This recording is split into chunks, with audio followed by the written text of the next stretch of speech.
Here. I'll get to the middle section. It seems like the easiest thing to do, but it's this reverse kind of discrimination, sort of. Okay? You know what I mean? You've talked a lot about your piano playing. You haven't talked too much about your voice. Do you do anything special to prepare? And also, I've noticed, one of the things I first enjoyed about you was the differences in your vocal styles. Do you intentionally say, well, this piece needs something, this kind of voice, or is it just how it comes out? I don't do anything good for my voice, but I do everything bad. Drink, I smoke cigarettes, but I always wanted to sing like Ray Charles. Ray Charles sings just like, I don't know where his voice comes from. It's like he's got a Leslie tone cabinet in his throat, right? And so I've been trying to louse up my throat all my life to try to, it's a bad thing to do. Also, I'm a piano player, and I sing sitting down, which is bad because you're supposed to sing standing up, so the diaphragm extended, you get a lot of air. So when you sit down, you want to cut your air supply in half, and you build up an oxygen debt. It's just really not a great way to sing. So I don't think I'm a good singer. I think I make good sounds with my throat. From years of playing in bar bands, they do the best version of, Wooly Bully, because the guy sounds just like Sam the Sham and the Pharaohs. And I could do that.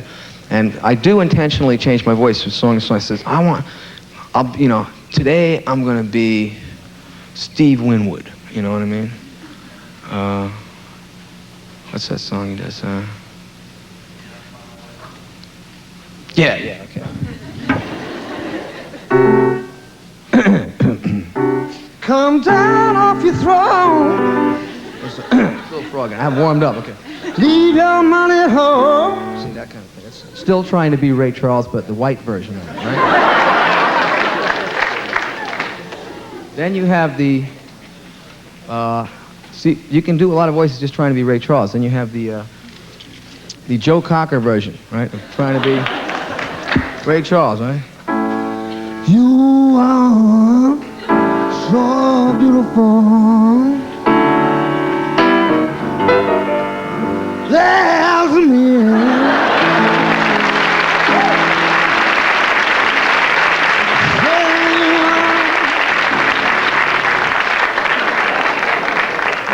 So beautiful, right? He's trying to do Ray Charles too. He doesn't make any lie about it. He says, I'm trying. But he talks, he's from Wales, I'm old Ray Charles. You can't understand what he says. Then you have, from Joe Cocker, if you do Joe Cocker, you can do Richie Havens. You just take out the top teeth. Hey, look yonder, tell me, what do you see?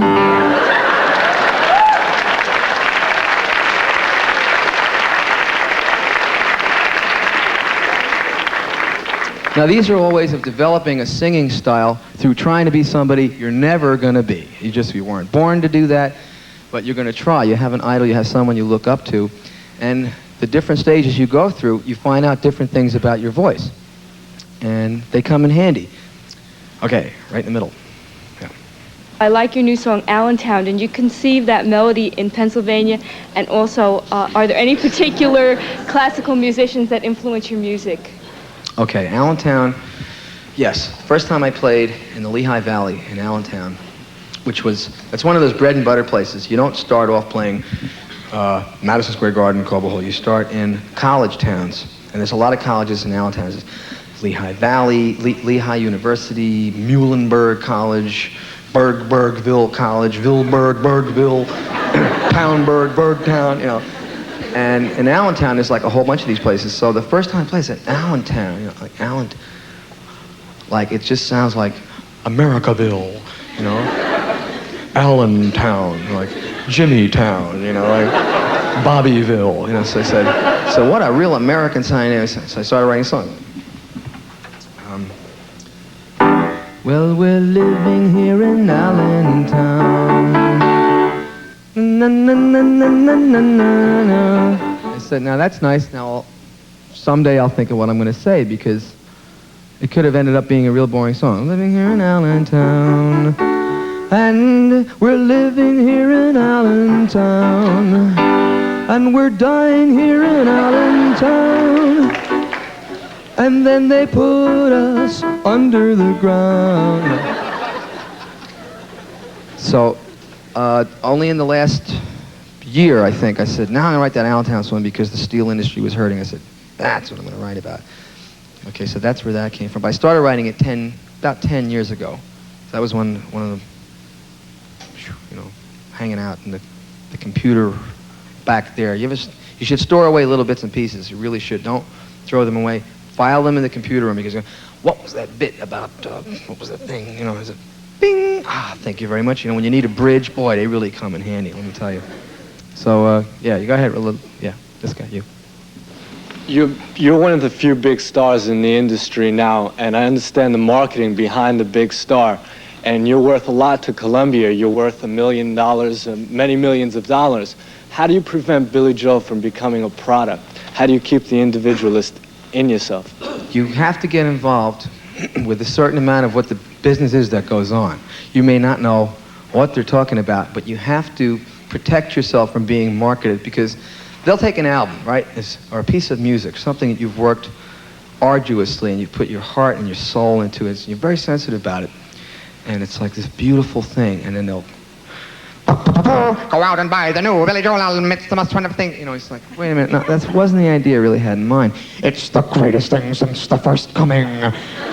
Go buy, So you have to say, no, wait a minute. You have to get involved even with the advertising. You can't cover everything. They will use the hard sell. The music business is a business. And they want to sell, and they want to compete, and they want to outdo, and they want to move units, right? Isn't that? We moved a lot of units today, Bill. That's nice. How's the record doing, A lot of units moved. Love your new product, right? Let's see, Procter & Gamble, love my new product. And they're going to refer to it like that. Don't get put off. It's it's the terminology they use in the marketplace. So I get involved with it because I said, I will have nothing to do with the business. I am an artiste.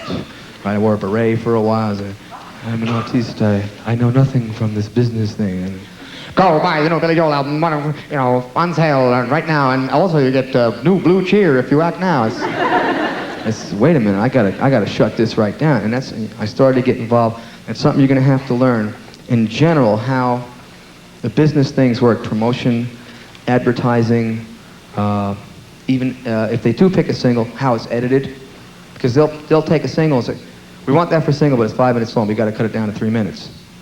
So like Pressure, right? I got involved with the edit on it. They could have done it like this. You have to learn to pace yourself. Okay, now you're halfway through the song. You've only had to run.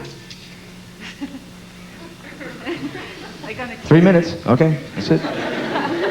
That's what they would, so you have to get involved with all those things. You don't have to, and you don't have to sell out either. You can lay it online and say, look, Jack, I know you got to promote, I know you got to market, I know you got to advertise on stuff, but this is me, and it's got to represent me as far down the line as it can go.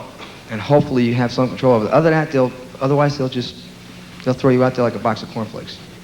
Wait a second.